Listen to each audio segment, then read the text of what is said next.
Tikman natin itong alak na to. Ito daw yung alak na ginagamit sa pagluluto. Mayroong nutrition pack siya. Okay. Tikman natin to.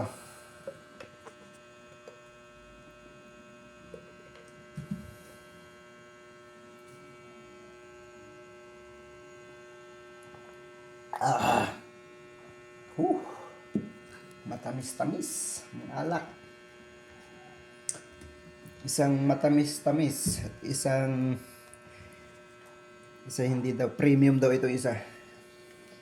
Tikman din natin.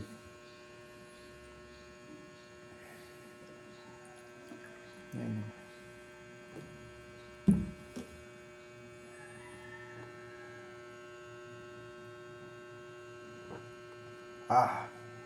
Mas matapang itong sa lasa. Yummy. Daming alak nito, inumin na ito. Okay, bye bye. Love you, mua mua chop chop.